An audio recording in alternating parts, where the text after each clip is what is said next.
السلام علیکم ورحمۃ اللہ وبرکاتہ. الحمدللہ رب العالمین، الصلاۃ والسلام علی رسولہ الکریم اشرف الانبیاء والمرسلین، اما بعد. قال اللہ تبارک وتعالی فی القرآن المجید: فاعوذ باللہ من الشیطان الرجیم، بسم اللہ الرحمن الرحیم. لقد کان لکم فی رسول اللہ اسوۃ حسنہ. معزز حاضرین، آج کی اس پررنگ محفل میں میرا موضوع سکن ہے رسول اللہ صلی اللہ علیہ وسلم کے کچھ اعلیٰ اخلاق. قرآن مجید جن میں احکامات، اسلامیات، معاملات کو بہت زیادہ ترجیح دی گئی ہے، وہیں پر ایک اہم پہلو اخلاق حسنہ بھی ہے. ہم کس کے اخلاق حسنہ کو اپنائیں؟ اس کا جواب دیتے ہوئے اللہ تبارک و تعالیٰ نے قرآن مقدس کے اندر فرمایا: لقد کان لکم فی رسول اللہ اسوۃ حسنہ. سورۃ الاحزاب. یقیناً تمہارے لیے نبی کریم صلی اللہ علیہ وسلم کی زندگی ایک عمدہ نمونہ ہے. نبی کریم صلی اللہ علیہ وسلم کے اعلیٰ تعلیمات اور بلند اخلاق ہی کی نتیجے کی وجہ سے بڑے بڑے ظالم و جابر سنگ دل انسان بھی مذہب اسلام قبول کرنے میں مجبور ہو گئے. وہی اسلام کی شافت تعلیمات کے ذریعے لوگوں کے ذہنوں اور دماغ منور ہو لیے، اور وہ لوگ سارے کافر مشرک سارے لوگ مسلمان ہو گئے. اور اللہ تبارک و تعالیٰ نے یہی عادت کو دیکھ کر اللہ رب العالمین نے نبی کریم صلی اللہ علیہ وسلم کو جوامع الکلم سے نوازا. دوست دشمن بھی آپ کی تعریف کرنے مجبور ہو جاتے تھے. ایسے اخلاق آپ کے پاس فائز تھے. جب ہم نبی کریم صلی اللہ علیہ وسلم کے بارے میں کچھ گفتگو کریں تو پہلے ان باتوں کا خیال رکھنا چاہیے کہ نبی کریم صلی اللہ علیہ وسلم امام البشر ہیں، سید البشر ہیں، امام الانبیاء ہیں، اور ان کے بعد کوئی نبی آنے والا نہیں ہے، اور اللہ تبارک و تعالیٰ نے خود ان کی تربیت کی ہے. تو اس سے آپ انداز لگا سکتے ہیں نبی کریم صلی اللہ علیہ وسلم کے اعلیٰ اخلاق کس طرح ہوں گے. جب حضرت عائشہ رضی اللہ عنہ سے پوچھا گیا: اے عائشہ رضی اللہ عنہ، نبی کریم صلی اللہ علیہ وسلم کے اخلاق کیسے ہیں؟ تو عائشہ رضی اللہ عنہ نے فرمایا: کان خلقہ القرآن. صحیح بخاری کی روایت ہے، کان خلقہ القرآن. یہ اخلاق قرآن مقدس کے مطابق ہیں، اور خود اللہ تبارک و تعالیٰ نے قرآن مقدس کے اندر فرمایا: وَإِنَّكَ لَعَلَىٰ خُلْقٍ عَظِيمٍ. بے شک آپ بہت عمدہ اخلاق پر فائز ہو. سورۃ القلم. نبوت ملنے سے پہلے بھی آپ صلی اللہ علیہ وسلم بہت سچے تھے، عاجز مند تھے، امانت دار تھے، کسی کی بھی امانت میں خیانت نہیں کرتے تھے. جب آپ کو نبوت ملی، اللہ نے حکم دیا: اے نبی، جا کر لوگوں کو عام اعلان کرو اور لوگوں کو دین کی دعوت دو. تو نبی کریم صلی اللہ علیہ وسلم نے صفا کی پہاڑی پر چڑھ کر کہا: اے لوگوں، اگر میں تمہیں کہوں کہ اس پہاڑ کے پیچھے سے ایک لشکر آ رہا ہے جو ہم پر حملہ کرنے والا ہے، کیا تم میری بات کو مانو گے؟ تو سارے لوگوں نے کہا: اے اللہ کے نبی، ہم آپ کی بات کو مانیں گے، کیونکہ ہم نے آپ کو ہمیں سچ بولتے ہوئے پایا ہے. آپ صلی اللہ علیہ وسلم کے اخلاق اس طرح تھے. اللہ اکبر. نبی کریم صلی اللہ علیہ وسلم کبھی بھی اپنی زندگی میں جھوٹ نہیں بولے، کبھی بھی کسی کی امانت میں خیانت نہیں کی.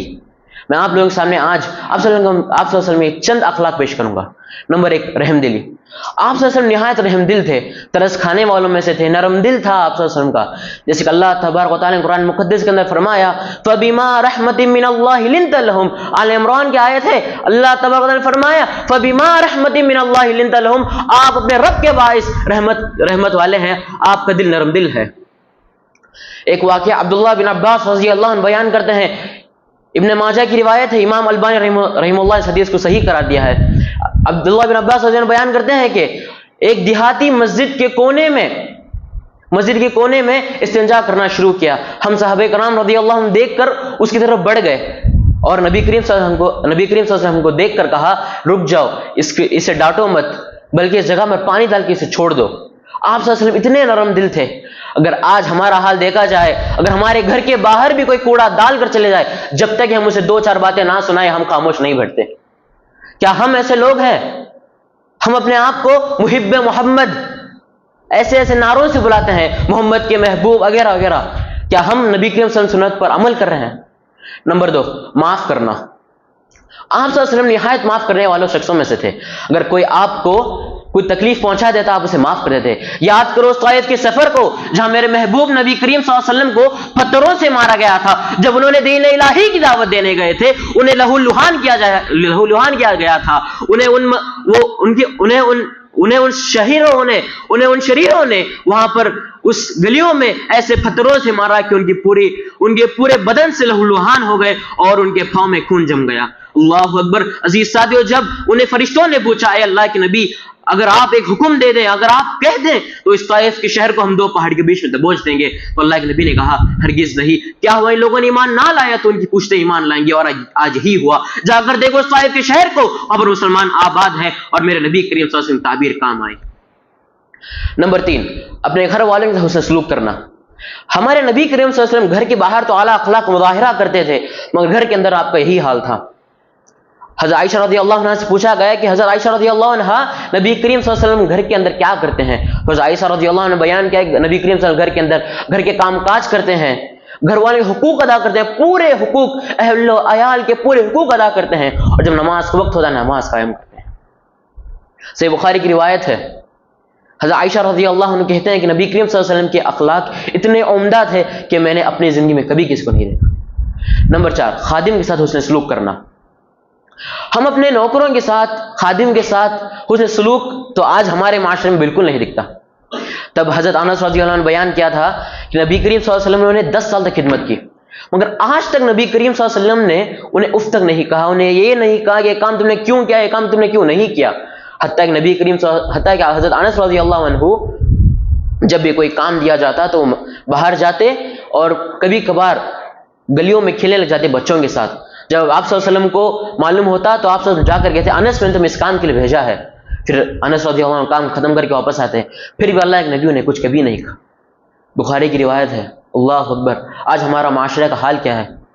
اگر ہمارے خادم نے چھوٹی غلطی کی, جب تک ہم اسے ڈانٹے نا, جب تک ہم اسے کچھ کہیں نا, کچھ لوگ تو ان کی پگار کاٹ لیتے ہیں. اللہ اکبر. یہ آج ہمارے معاشرے کا حال ہے. نمبر 5, عاجز و انکساری. آپ صلی اللہ علیہ وسلم سید البشر ہیں, امام الانبیاء. ان کے علاوہ کوئی ان کے اخلاق اس طرح تھے کہ ان کے ساتھ کوئی دنیا میں ہے نہیں.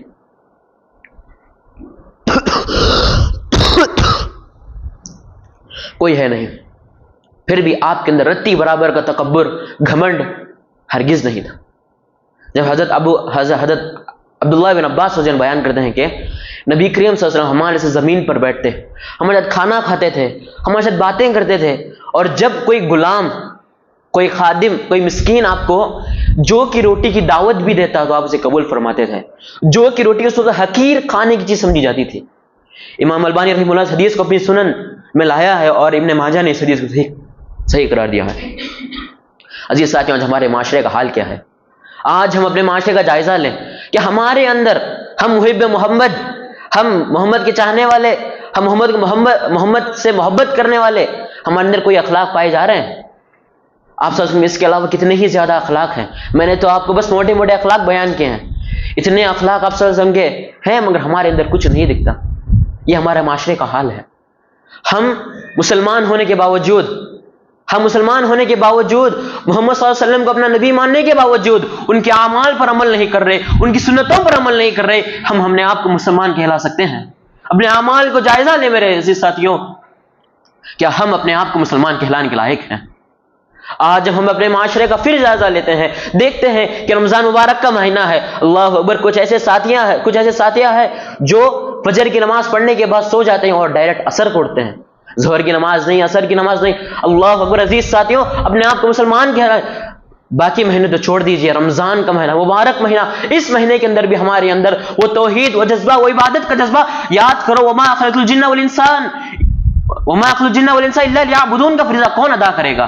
اپنے آپ کو مسلمان کہلانے کے باوجود بھی وما خلقت الجن والانس الا لیعبدون کا فریضہ کون ادا کرے گا؟ اللہ نے ہمیں کیوں پیدا کیا؟ مقصد بتایا ہے کہ عبادت کرو, میری عبادت کرو, میرے علاوہ کسی کی بات نہ کرو. پھر بھی ہمارے اندر وہ جذبہ کہاں ہے؟ اللہ رب العالمین ہمیں اتنے موقع دے چکا ہے. رمضان مبارک کا ایسا مبارک مہینہ جا چکا ہے, چلنے کو 5-6 دن بچے ہیں. اللہ اکبر. ہمارے اندر وہ تقوی کہاں گیا؟ اللہ اکبر. میرے عزیز ساتھیوں, اپنے آپ کو دیکھو. ہمیں ہمارا اعمال جائزہ لینا چاہیے. آخر میں اللہ تبارک دعا ہے کہ اللہ تبارک ہم سب کو اپنے اعمال جائزہ لینے کی توفیق دے, نبی کریم صلی اللہ علیہ وسلم کے اعلیٰ اخلاق کو اپنے زندگی میں عمل کرنے کی توفیق دے. آمین. والسلام علیکم ورحمۃ اللہ وبرکاتہ.